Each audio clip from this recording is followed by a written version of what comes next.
Bonjour à tous, bienvenue sur la chaîne d'Aurore Émilie. Dans cette vidéo, on va voir ensemble quels points bien prendre en compte pour organiser son trajet de chemin de pèlerinage.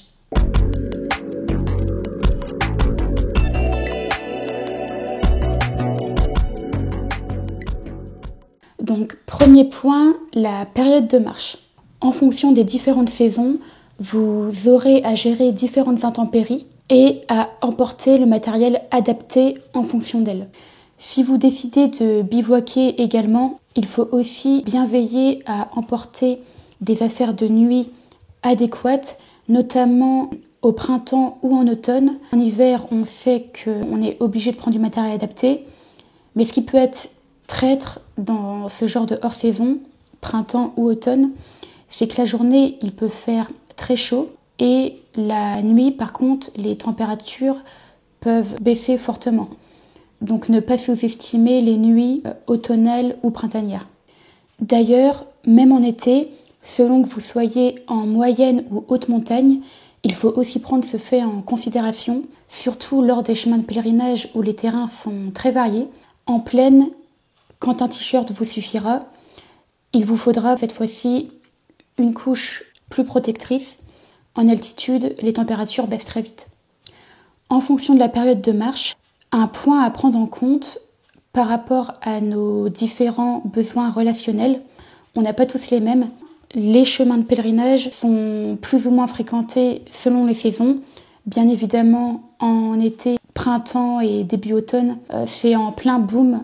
Donc si par exemple vous vous aventurez sur les voies de chemin de pèlerinage en pleine saison, attendez-vous à partager de nombreux moments avec d'autres pèlerins. Si vous avez plutôt besoin de relations, de découvertes, de rencontres avec les autres personnes et que c'est cela qui vous nourrit, là il vaut mieux partir en pleine saison parce que par exemple, lors de mon chemin de pèlerinage sur la Via Francigena, j'ai fait la rencontre d'un pèlerin à qui ça manquait beaucoup. Donc on était en décembre et il m'a clairement dit que s'il avait su que sur la Via Francigena, il aurait croisé si peu de monde, il ne l'aurait pas fait. Si par contre vous aspirez au calme et à l'introspection et que entretenir des relations vous demande plus d'énergie que l'inverse, il vaudra par contre mieux partir en hors-saison.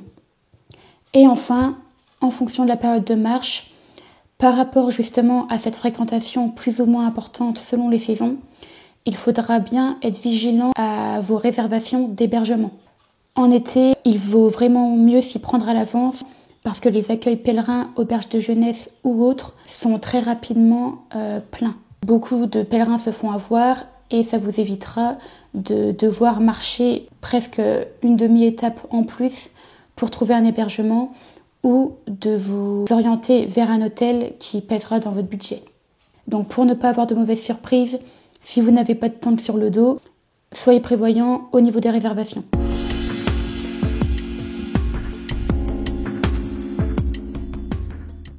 Deuxième point maintenant, la planification de ces étapes de marche.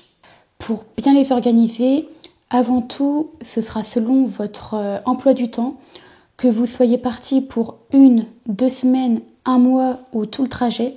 En fonction du but que vous souhaitez atteindre, il faudra marcher les kilomètres en conséquence. Donc important, pour bien établir vos étapes kilométriques, il faut bien prendre en compte le temps qui vous est imparti, vos conditions physiques et le terrain. Car 20 km en plaine et 20 km en moyenne montagne, ce n'est pas la même chose.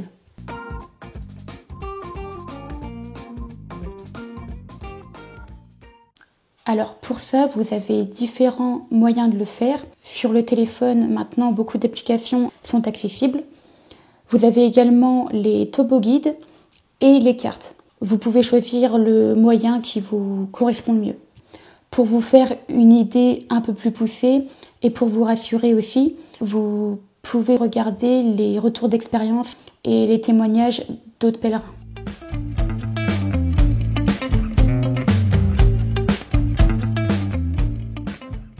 Le troisième point à prendre en compte, c'est le mode de nuitée. Sur les voies de chemin de pèlerinage, vous avez différents types d'hébergements. Ça peut aller de l'accueil pèlerin à l'auberge de jeunesse, au gîte, au Airbnb et à l'hôtel. Évidemment, ces différents types d'hébergements offrent différents types de confort. Selon ce que vous recherchiez, d'autres hébergements seront plus à privilégier. En accueil pèlerin, attendez-vous à partager votre chambre, les commodités. Pareil pour l'auberge de jeunesse. Si vous voulez faire le choix de plus de confort, il vaudra mieux se diriger vers des gîtes, bed and breakfast ou des hôtels. Bien évidemment, vous pouvez faire un mix de tout ça en fonction de vos besoins et de votre humeur du jour. Avec certes moins de confort, les accueils pèlerins et les auberges de jeunesse, par exemple, eux offrent quand même d'autres avantages, donc que ce soit la convivialité ou le prix qui pèse dans le budget. Pour avoir un peu toutes les facettes du chemin, c'est quand même bien d'expérimenter les accueils pèlerins. Et ça pèse aussi dans le budget final, parce que qui dit plus de confort dit un budget plus conséquent. Vous pouvez repérer et réserver vos différents hébergements avec les applications sur Internet ou dans les topo-guides. Le téléphone est quand même un outil bien pratique. En alternative de tout ça, en fidèle compagne du pèlerin, vous avez évidemment l'option tente, bivouac.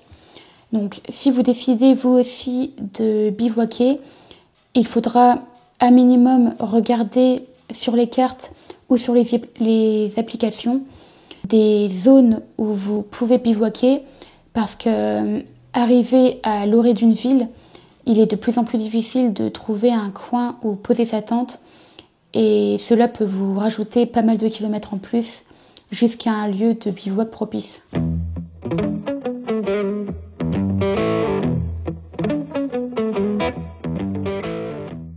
Donc c'est ce qui nous amène au quatrième et dernier point, c'est la législation du bivouac. En effet, si le bivouac est toléré en France selon certaines règles qu'il faut prendre en compte, ce n'est pas toujours le cas dans d'autres pays ou tout simplement dans certains parcs et réserves naturelles en France. Donc pour dormir en toute tranquillité et sans risque d'amende, veillez bien à vous renseigner des différentes modalités du bivouac selon l'endroit où vous vous trouvez. Pour ça, vous pouvez vous adresser soit aux mairies ou sur les sites internet des différents parcs ou réserves naturelles traversées. Les règles de base du bivouac, lorsqu'il y est toléré, c'est de bien veiller à monter sa tente le plus tard possible, donc idéalement aux alentours de 19h, et de démonter sa tente le plus tôt possible le lendemain matin, donc jusqu'à 7h, 8h. Et le deuxième point bien important pour que la tolérance du bivouac reste en vigueur, c'est de toujours laisser un terrain propre lorsque l'on quitte le lieu de bivouac. Moi, ce que je fais pour pouvoir récupérer tous mes déchets, c'est que je prends avec moi des sachets Ziploc. Voilà, ça permet de me faire une petite poubelle portative sans en avoir partout dans le sac. Comme ça, s'il n'y a pas de poubelle à proximité de la tente, je mets ça dans mon Ziploc et je vide mon Ziploc à la prochaine poubelle croisée. Si vous voulez tenter vous aussi l'aventure bivouac, mais que vous n'êtes pas très rassuré, ce qui peut aider, c'est de bien veiller à monter sa tente à l'abri des regards.